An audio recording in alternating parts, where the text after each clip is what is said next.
Today on Peppercoat Barbecue, we're doing the impossible. All right, maybe not the impossible, but we're gonna take a sausage, stuff it inside a tornado potato, and we're gonna smoke it on the Oklahoma Joe's Bronco. If that sounds good, and if this looks good, and come on, you know that looks good, then stick around. I'm gonna kick this off today with a little B&B lump oak charcoal.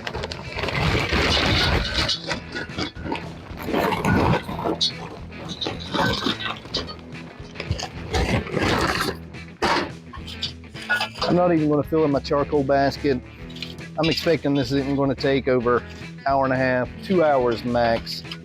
I'm going to put me a tumbleweed right here and light her up.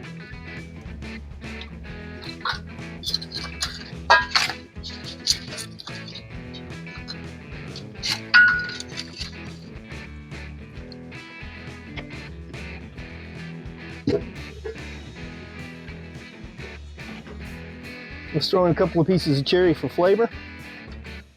We'll give this about 15-20 minutes. It's only been about 10 minutes, but this fire's lit up really quickly. And so I'm gonna go ahead and put my diffuser plate in, set my racks in. I'm gonna close my intake valve down to about 1/4 of the way and leave my exhaust all the way open.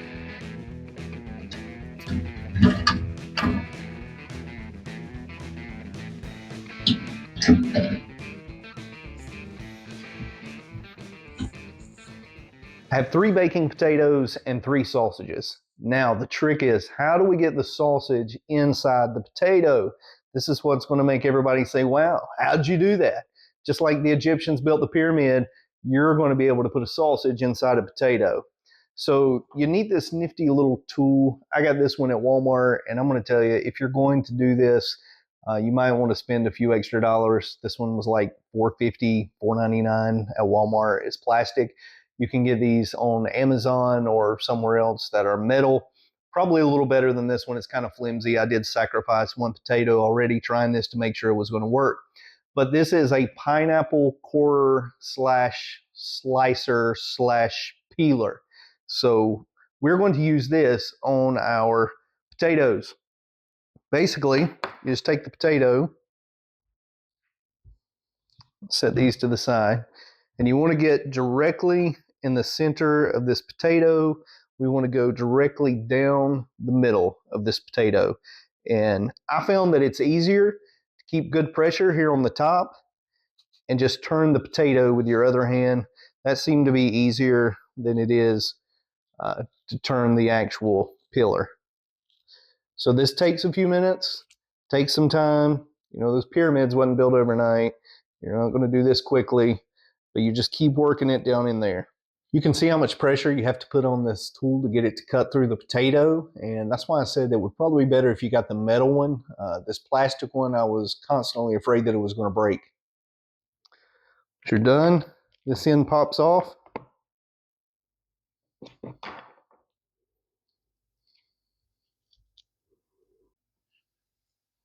Okay, we lost an end. That's all right.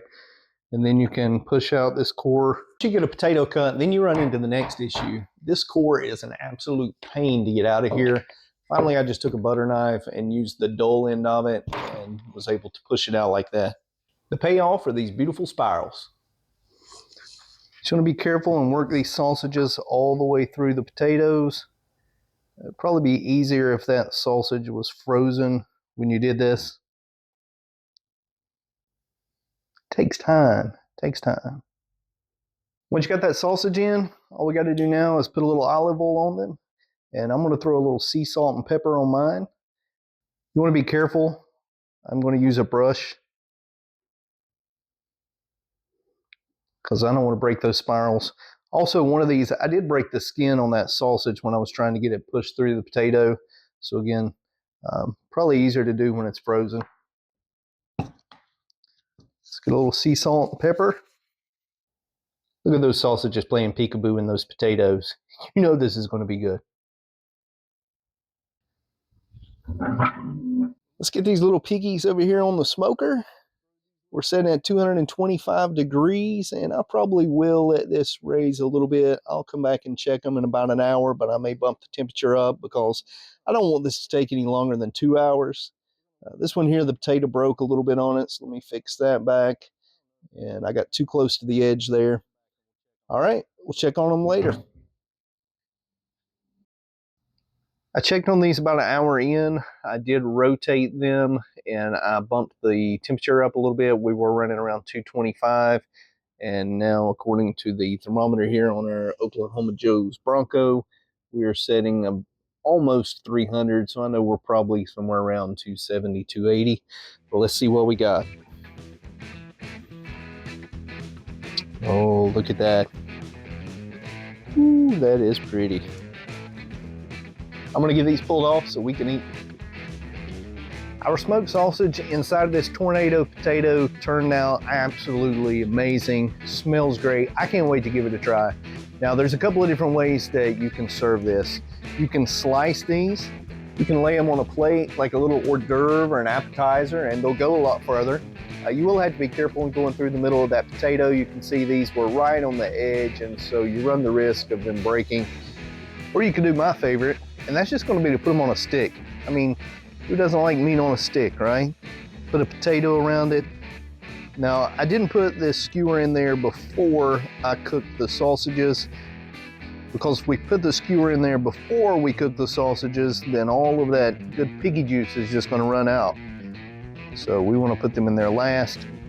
But think about this, July 4th coming up, people's going to be running around your house. Hey, the neighbor's got sparklers, but you got a smoked sausage wrapped in a tornado potato on a stick. A little ketchup, a little bit of this brown mustard. Oh, I'm dripping it everywhere. Look at that. That's when you know it's good. Well, listen, I gotta go. I gotta get this thing ate. This is awesome. Have fun with this at your next party. People's gonna be like, hey man, where'd you figure out how to do that? Your guests probably hadn't seen this before. It's gonna be something new. It's gonna be something fun. I'll see you next time here on Peppercoat Barbecue.